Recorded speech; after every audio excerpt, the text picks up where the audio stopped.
Okay, testing, testing.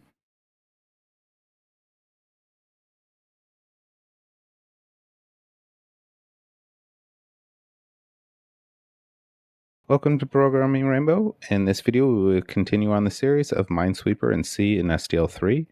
This is the 16th video, so if you'd like to follow along with this one, you can go to github.com, Programming Rainbow, and this is called Minesweeper C SDL3. You can get clone this repository, move inside the directory, and open it up with whatever editor you would like. This is going to be a super fast video, hopefully. So I just want to show you what the final product looks like. Let's see, I'm going to compile the 17th one. So this is the old Minesweeper. Basically, there's hidden mines, and you have to figure out by the number. One of these is a mine that's touching this number. And see here, there we go. So if there is nothing, it's open, it'll undo all of them until it runs into a number. So since this is a 1, this is a mine. Since this is a 1, this is a mine, this is not a mine. So it kind of goes like that. Now, this is a mine under here. I'm going to end the game by clicking it, and we get the sad face. We can change the themes. We have the Italian themes, the monochrome themes, and all the different themes that this game had. We can also change the size of it. We can change the difficulty. We got 80 mines here. We can go with 106 through, so on and so forth. And we can even, if it is the small size, we can make the small size bigger by pressing B, so it's easier to read, or making it smaller. It's got 3 different sizes. Okay, so that's going to be everything. What we did in the last video is we made it. Let me just show you. So the last video was video 15. If you're just starting out with this one, you're going to want to delete this SRC directory that has the final code in it. You're going to want to grab the video 15, copy it, rename it SRC, so you can be right where we are. But let me just show you where we left off with in 15. So in 15, we can change the size, right? And we can change how big it is. But we notice the mines didn't change. So this video, we're going to be able to set the difficulty, and also it's going to scale for however many blocks it is. It's going to be the right amount of mines for the difficulty and the size. So that's what we're going to do. And it's going to be a pretty simple one. So we're just have to make a couple changes, basically. I'm going to go straight into game H, and I'm going to add a new one called difficulty, and I'm going to make it a float. You can make it a double. If you make it a double, you don't have to keep casting all your numbers to floats instead of doubles. Yeah, but I'm just going to show you. I'm going to do it as a float. Difficulty. It doesn't matter if it's a float or a double, really. So we're just adding this one member to that struct there. And then in here, we're going to make a new function. And this one is going to be set difficulty.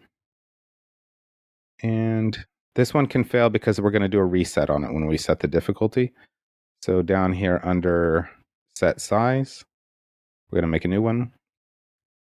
So bool, again, it can fail. So because we're doing the game reset, which can fail, so we need to propagate that failure. So this is going to be set difficulty. Game G. And then we have our difficulty. So it's going to be a float diff D. So we're going to go ahead and set the internal to difficulty. So that's going to set the member of the struct. And then we're just going to call a game reset, right? We will have to make a change to game reset, but for right now, it'll just work.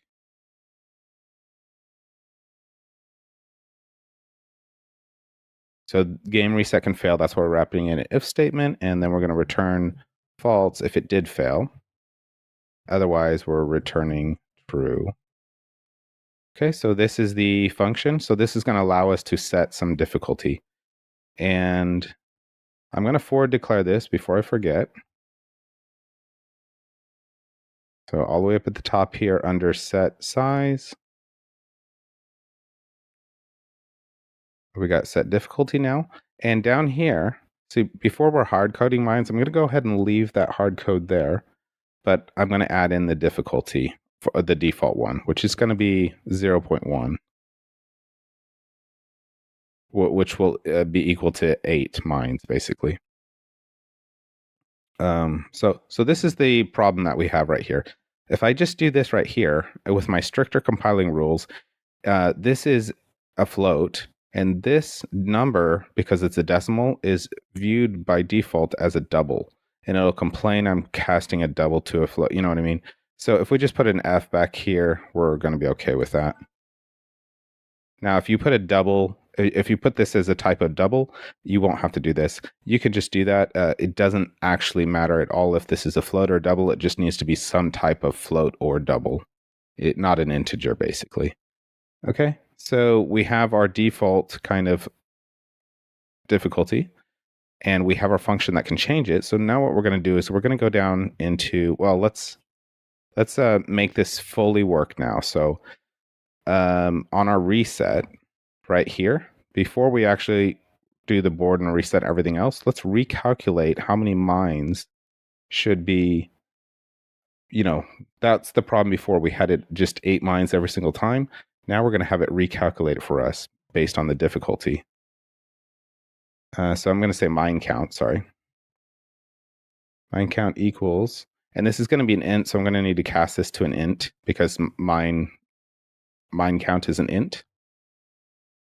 So I'm going to say I want to multiply the rows by the columns, so I know the total number of boxes or squares or positions I have.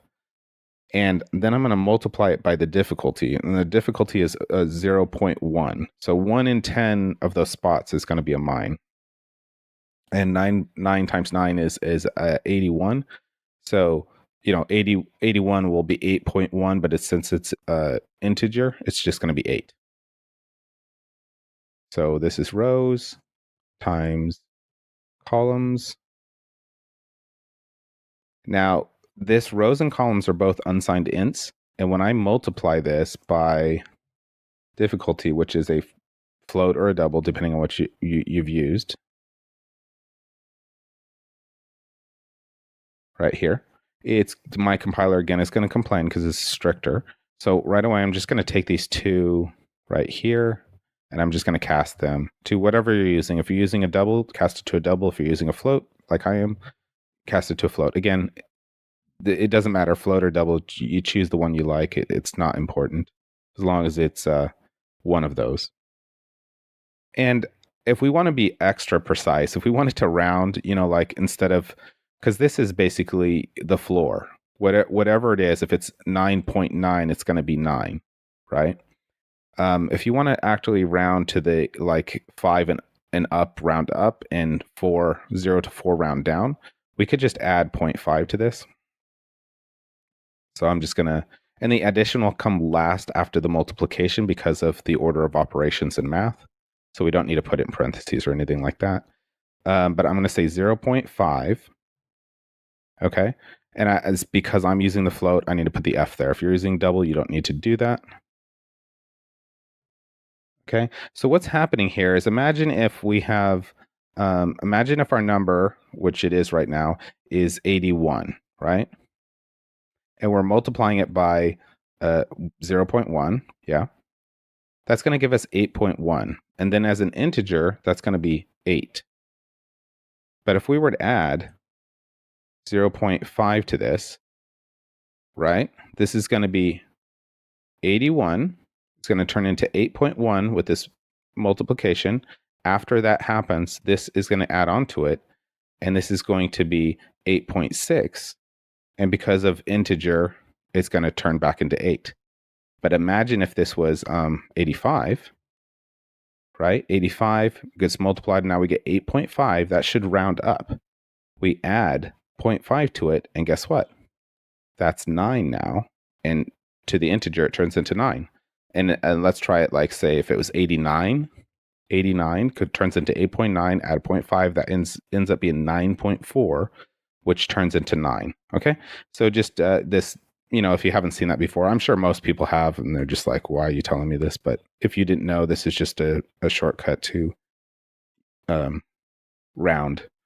Okay, so basically just this in place now. This is setting our mines to whatever. So this is going to just work now when we change the size of our screen, if I haven't messed anything up. Okay, so we have 8 mines, but before it stayed 8 every time. Now if I change the size, that's 26, 48, right? Great. Okay, but let's also change the difficulty, because basically the 8 mines is kind of the easy mode. So the last thing we're going to do down here is in the same area, much like this. I'm just going to yank this one real quick.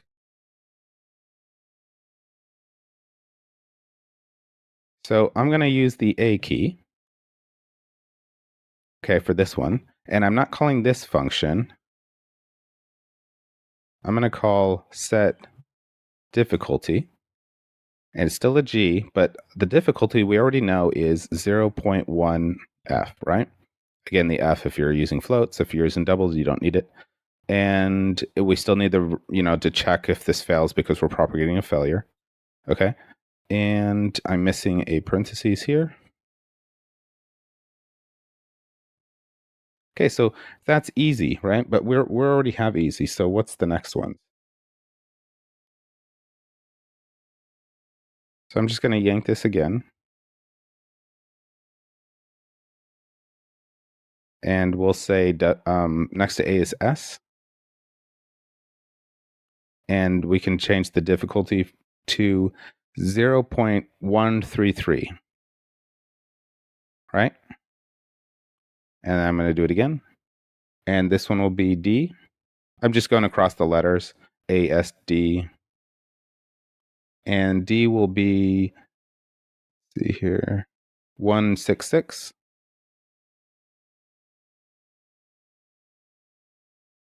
Right there. And let's do one more. So this will be easy. This will be like medium. This will be difficult, and then like very difficult or hard or something. We're actually going to have these print out things later on in the game title. It's going to change next video. So D and F. So in the F one, we'll just put it as 2. So it'll be twice as many mines. Okay. So that should be all of those. Yes. So let's try that real quick. So I'm pressing A. It's at 8, which was already where it was. Now S is 11, D is 13, and F is 16. So I have it at 16. What happens if I put it on bigger size? So this size here, I was at F. Yeah, I'm still on F. Now if I go back to D, to S, to A, so that is able to set our difficulty for all of our different sizes here. And it holds that, it uses that difficulty from whatever we set it to. Let's see. So right now we're on the hardest difficulty. On the small, we have a 16, we have a 51, right? So it's calculating it for us. Okay, let's just cover what we did here. And I gotta, nobody's asked any questions. So yeah, this is just a short one. The next video, I could have combined them, but I'm kind of tight for time. The next one will actually be set, on the title of the game. It'll say what size it is and what difficulty it is. So we'll be changing the title of the game. But so what we did here is we either added a double or a float. If you do choose a float, you have to keep telling it it's a float every time. So we've added that. Up at the top, we've kind of just done the, and we still need the 8 here because we're not calculating it. So these are just like the hard-coded base, basically. But we are setting the difficulty to this 01F right here. And that's not used initially when you very first start the game, but anytime you change the size or anything, do any game reset, it's going to trigger it. So game reset, we've changed to calculate. So we're just taking rows times columns times difficulty, adding up a 0.5 so it'll round up or down. You don't have to do that. You can just, that's just a little extra thing I did. We do need to cast the rows and columns to a float or a complain because it's unsigned integers multiplied by floats. And then this whole thing needs to be cast to an integer at the end to get our mines counts. And then that's what the board's going to use on the reset for what mines it has. And this is how we set it, just a very simple little function down here. We're setting the difficulty from whatever we passed in, and then we're just calling game reset. And the way we set the different difficulties down here is with the A, S, D, and F keys, 0.1, 133, 166, and 2. And that's our difficulties. Okay. So that, like I said, that's just a short one today. And if you have any questions, just let me know. I hope the microphone sounds better. I spent the whole yesterday and today trying to improve the audio quality. And I think I may have got it, but I'm not an audio engineer, so hopefully. But I hope you enjoyed this, or it was educational or entertaining, and I'll see